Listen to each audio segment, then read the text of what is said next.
For over a century, dams have been a symbol of human ingenuity and power, monuments to our ability to tame nature. They generate hydroelectric power, supply water to cities, and provide flood control. But now, across the United States, dozens of these colossal structures are being torn down. Why? What has driven the nation to dismantle some of its largest dams after spending billions of dollars to build them? And what are the consequences, both for people and the environment? The United States entered a dam building boom in the early 20th century, peaking in the 1950s and 60s. At the time, dams were heralded as engineering marvels, capable of transforming entire regions. Hydropower provided renewable electricity to a rapidly growing population, while reservoirs ensured a steady water supply for agriculture and urban expansion. Today, the U.S. has more than 91,000 dams, with combined storage capacity of over 600 cubic kilometers of water. Some are small irrigation barriers, but others are monumental structures, like the Hoover Dam or the Grand Coulee. But as time passed, the cracks, both literal and figurative, began to show. One of the largest ongoing dam removal projects is the dismantling of 4 dams on the Klamath River, spanning California and Oregon. These dams, Iron Gate, Copco 1, Copco 2, and J.C. Boyle, were built early in the 20th century to generate hydropower. But they blocked salmon migration for decades, devastating fish populations that indigenous communities depend on for food and culture. After years of legal battles and activism, the Klamath River dams are finally coming down in what will be the largest dam removal project in U.S. history, restoring over 400 miles of river habitat. Another high-profile case is the removal of the Elwha and Glines Canyon dams on Washington's Elwha River. These 2 dams, constructed in the early 1900s, were dismantled in 2012 and 2014, respectively. Their removal allowed salmon and other species to return to the river, and sediment trapped behind the dams rejuvenated downstream ecosystems. In Maine, the Edwards Dam on the Kennebec River was removed in 1999, marking the first time a federally licensed dam was dismantled against the owner's wishes due to its environmental impact. This set a precedent for future projects and restored critical habitat for Atlantic salmon and other species. In Pennsylvania, the lower Snake River dams are also at the center of heated debate. While they haven't been removed yet, activists and scientists are pushing for their dismantling to help recover endangered salmon and orca populations in the Pacific Northwest. And in California, the Matalija Dam, located near Ventura, is slated for removal in the coming years. This dam, built in the 1940s, has outlived its usefulness and is now more of an ecological hazard than a benefit. The benefits of removing dams can be extraordinary. Rivers often rebound with astonishing speed once the barriers are gone. The Klamath River project alone is expected to revive salmon populations that have been critically endangered, bringing hope to indigenous communities and conservationists. On Washington's Elwha River, the removal of 2 large dams in 2012 and 2014 led to a dramatic recovery. Salmon, which had been absent from the upper reaches of the river for over a century, began to return. Sediment trapped behind the dams was released, replenishing downstream beaches and improving habitat for wildlife. One of the first major concerns with dams is their devastating impact on ecosystems. Rivers are lifelines for countless species, and dams disrupt these natural flows, fragmenting habitats. Take salmon, for example. These iconic fish travel thousands of miles from the ocean to spawn in freshwater streams, a journey that has been obstructed by dams. On the Columbia River alone, 40% of the salmon population has been lost since the construction of large hydropower dams.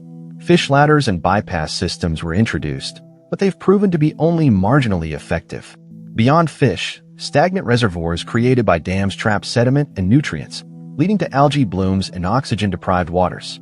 The blocked sediment also prevents natural replenishment of downstream riverbeds, causing erosion and harming ecosystems further downriver. Another driving force behind dam removals is their age. The average dam in the United States is over 60 years old, and many are reaching the end of their design lifespan. Cracks, leaks, and structural weaknesses make them safety hazards. The Oroville Dam crisis in California in 2017 was a wake-up call. Heavy rains damaged the emergency spillway of one of the tallest dams in the U.S., forcing the evacuation of nearly 200,000 people. Though disaster was narrowly averted, it highlighted the risks posed by aging infrastructure. Today, it's estimated that over 15,000 dams in the U.S. are considered high hazard, meaning their failure would likely result in loss of life. Repairing or upgrading these structures can cost tens or even hundreds of millions of dollars.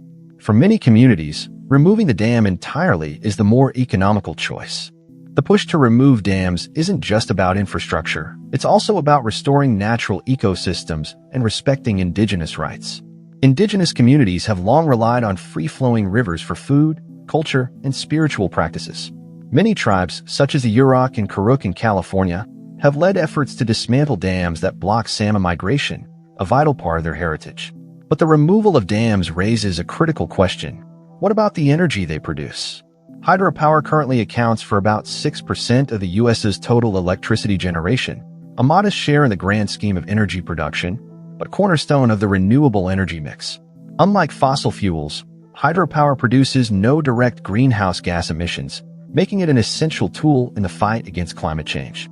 The energy generated by some of these dams can power entire cities, providing a reliable and renewable electricity source that supports economic growth and energy security.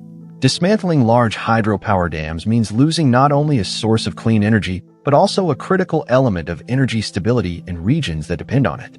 This poses a significant challenge as the world seeks to reduce its reliance on fossil fuels and transition to a more sustainable energy future. Critics of dam removal argue that eliminating hydropower infrastructure contradicts efforts to combat climate change and risks increasing dependence on fossil fuels in the short term. To address these concerns, efforts are underway to replace lost hydropower capacity with other renewable energy sources, such as solar and wind power.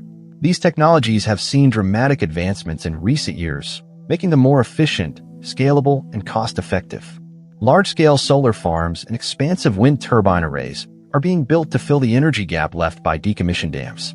States like California, for instance, are pushing for aggressive renewable energy targets, investing heavily in solar and wind projects to ensure energy security while maintaining their environmental commitments.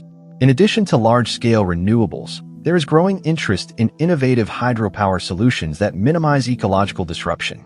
Emerging technologies like run-of-river hydropower and low-head turbines offer ways to harness the power of rivers without constructing massive reservoirs. These systems allow for energy production while preserving natural river flows, reducing the environmental footprint of traditional dam operations. Despite these advances, replacing the energy output of major dams is not without challenges.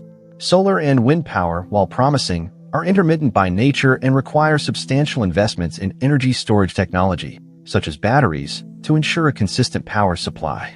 Additionally, transitioning away from hydropower requires time, funding, and a commitment to rethinking energy systems at both local and national levels.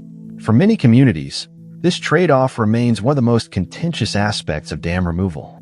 While the environmental and social benefits of restoring free-flowing rivers are compelling, the question of how to maintain a reliable and clean energy grid in the absence of hydropower continues to fuel debates across the nation. Balancing ecological restoration with energy demands is a complex challenge, one that underscores the broader struggle to align environmental sustainability with economic and societal needs. The decision to remove a dam is never simple.